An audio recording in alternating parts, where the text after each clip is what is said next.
Welcome back, everyone, to the O2 Property Podcast. This is episode 2 of The Deep Dive. Great to be here. Today, we're digging into Canberra's auction property market. We're using the All Homes March 2025 Market Fact Pack. One of you actually sent this in. Thanks for that. Yeah, good stuff. You flagged some curiosity about the recent, dip in auction success rates. So that's our mission today. Figuring out why fewer auctions seem to be closing successfully, even though, strangely, more properties are actually going under the hammer. Exactly. It's a bit of a head scratcher, isn't it? You got auction volumes hitting a 4-month high. Right. But the overall clearance rate, it's dropped down to 53.1%. That's the lowest we've seen in 4 whole years. Wow. Yeah. Okay, 4 years. So it really begs the question, what's driving this? Is it just more sellers testing the market, maybe being a bit optimistic? Well, that could be part of it. Or it could be that buyer demand isn't quite keeping pace. Or perhaps, buyers are just less willing to meet those reserve prices right now. There's this sort of gap appearing. Okay, let's try and unpack that apparent contradiction. That 53.1% figure, it's definitely a notable shift. It really is. And it gets even more layered when you look at specific areas within Canberra. Oh, absolutely. The regional differences are quite stark. Take South Canberra, for instance. Their clearance rate dropped significantly down 16.7 percentage points compared to last year. 16 points. That's huge. It is. And West Canberra also saw a pretty noticeable fall, down 13.5 percentage points year over year. So it's not just one area. Seeing this kind of consistent downward trend across different parts of the city, it suggests something broader might be at play, doesn't it? Yeah, it points away from just isolated incidents and maybe towards wider market sentiment cooling off a bit, at least in the auction space, maybe buyer confidence. That's a really good point. And we're seeing variations not just by region, but also by property type, right? That's right. Houses, generally speaking, seem to be holding up a bit better. They've kept a higher clearance rate compared to units, which does raise questions, like you said, about what buyers are prioritizing right now. Maybe investment strategies are changing slightly. Or maybe there's just more caution around units at auction specifically. Units seem to be facing a bit more resistance. That definitely seems to be the case looking at this data. So, if you're thinking about selling a unit via auction. Yeah, this trend is definitely something you'd want to be aware of. It suggests sellers, maybe across the board, but especially for units, might need to adjust their expectations a little. Calibrate, yeah.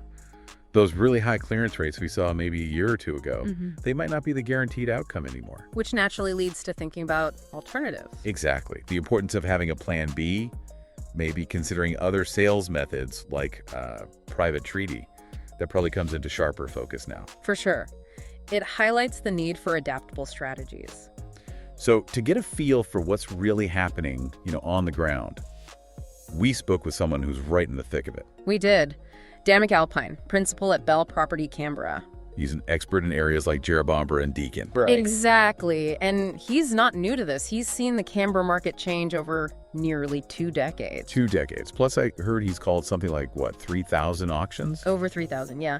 So if anyone has a handle on auction dynamics there, it's probably him. Definitely sounds like the right person to ask. The first one was mine. Dan, thanks for joining us. We're seeing auction volumes rise in Canberra, yet clearance rates are dropping. In your opinion, is this primarily due to the typical ebb and flow of the market, or do you see other factors at play? And are you observing these same trends in Jerrabomberra and Deakin specifically? Great question. The reality of the timing of market is that March is typically one of the busier periods for stock. And of course, when there's more stock, but the demand doesn't dramatically change, then naturally there's a tendency for those auction clearances to fall slightly. We do see that in the October window typically as well, where there's just more choice out there for buyers. That being said, we have seen a variety of areas have different clearance rates. For example, the areas of Tuggeranong, Gungahl and Belconnen, their auction clearance rates are actually holding the Canberra market up at the moment. And typically this is due to the fact that They are more affordable areas for first home buyers. We do see more turnover in that market. And when there is a downturn or a recession, or even when there's an upturn, the outer areas are hit first. And when the market did come off the boil, we did see that in those outer areas first. And of course, they've now plateaued and in some cases are now starting to improve. But in the inner areas, the inner areas were slower to react to the downturn. And of course, there's that lag period happening as well.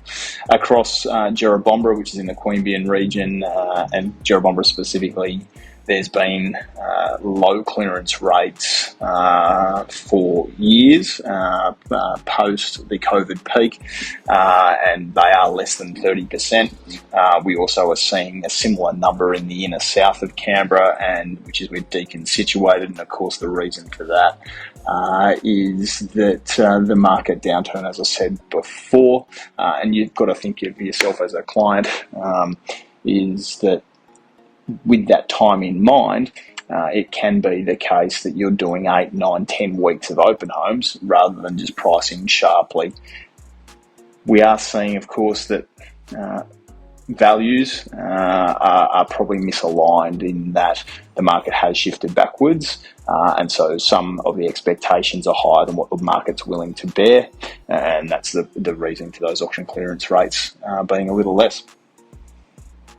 And I felt it was something similar, I guess, more focused on advice. Dan, for sellers who might be concerned by these lower clearance rates, what advice would you give them? And are you noticing sellers becoming more receptive to considering sales strategies outside of the auction process?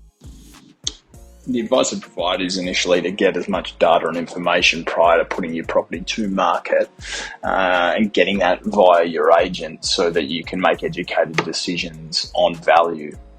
The reality is that buyers do respond well to value, and from a seller's perspective, and we all want as much as possible, if the market has 3, 4, 5 registered bidders and it gets to a particular price, it can be very hard for an agent to say, well, that's not the fair market value, even though it may be misaligned with the seller's expectation.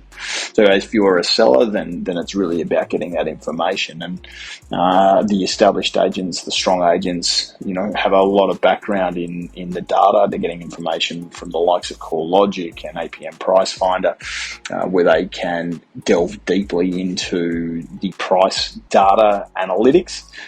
So I guess the first thing is to be informed about the information at play.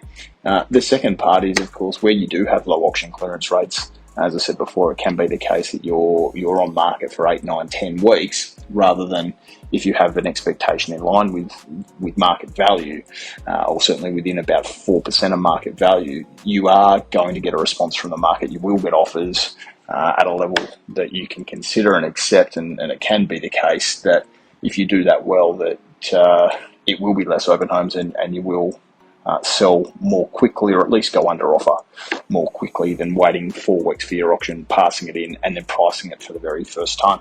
Huge thanks to Dan for sharing his perspective with us. Yeah, thanks, Mia. So the final thought to leave you with is this.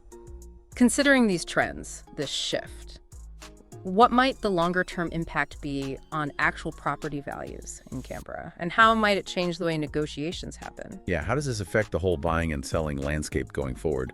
Definitely something to mull over if you're active or thinking about getting active in the Canberra market.